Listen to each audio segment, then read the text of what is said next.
Nous parlons maintenant des propriétés spectrales de la modulation EQ et dans notre exemple, la modulation QPSK. Et en regardant les propriétés spectrales, nous allons être capables de voir comment nous arrivons à une communication spectralement efficace en utilisant la modulation EQ. Donc, on a vu déjà la forme du transmetteur. J'ai un flux de données qui est envoyé à la branche I, la branche en phase, qui est une cosinus, et si j'imagine que le signal envoyé est un signal carré, ça veut dire que le spectre de ce signal est une forme sinus cardinale, et j'affiche ici le spectre de puissance, qui est une sinus cardinale qui est centrée sur la porteuse. Donc ici, c'est la fréquence de porteuse qui est au centre ici. Et en fonction de la vitesse de transmission, nous allons occuper une certaine largeur de bande.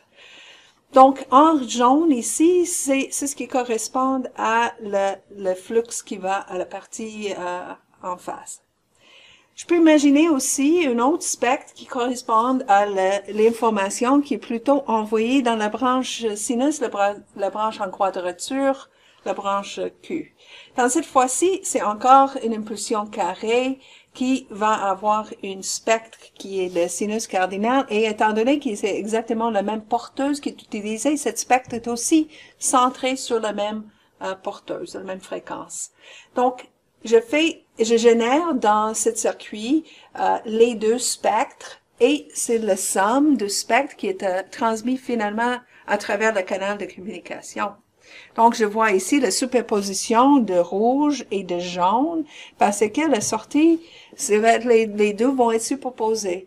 On va en profiter dans la réception de l'orthogonalité pour démêler, c'est ce qui a été mêlé, envoyé, superposé sur le même la même bande passante. Bien sûr, si nous allons afficher le spectre à la sortie ici, nous allons pas voir le jaune et le rouge superposés, nous allons plutôt voir le somme de ces deux spectres. Donc, ça va être plutôt ce qu'on voit en blanc qui aurait été affiché à notre spectre, à notre analyseur de spectre.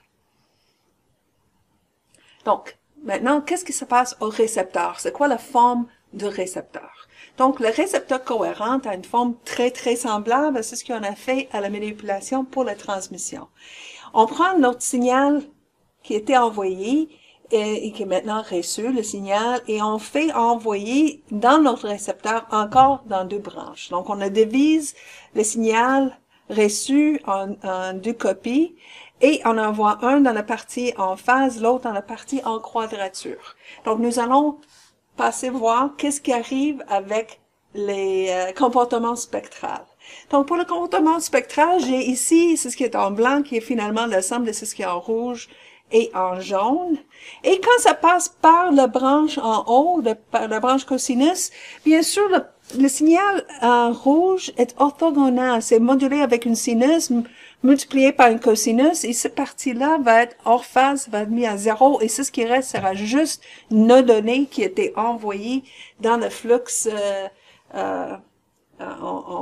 pour les bits impairs.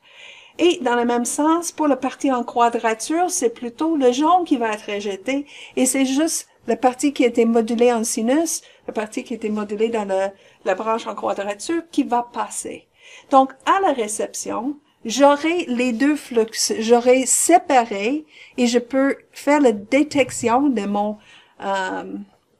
signal reçu. Je peux afficher, c'est ce qui est la coordonnée I. Ici, je peux afficher la coordonnée Q, si on veut dans la constellation, le scatterplot dans le deux dimensions, pour décider c'était quoi le symbole envoyé, de faire notre détection avec notre seuil.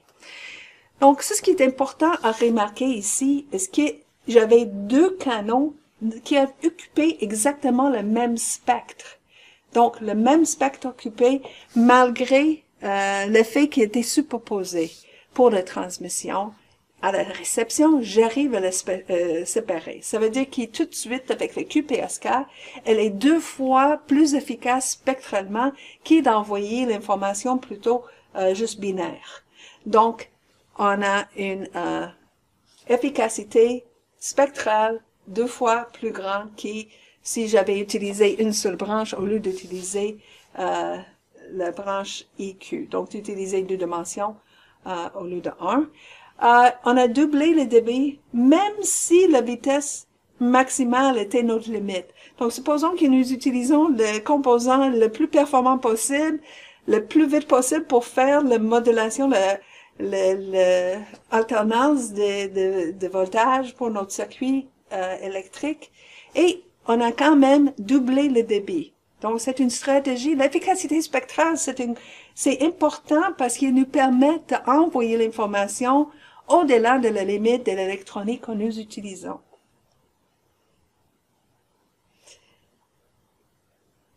Donc, pour la démodulation, j'ai parlé de la forme le plus simple, c'était de parler de forme QPSK, et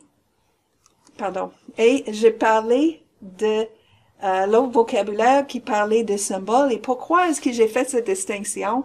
Mais on a vu le scatterplot, on avait l'interprétation de seuil de détection, mais aussi, c'est possible de ne pas juste doubler.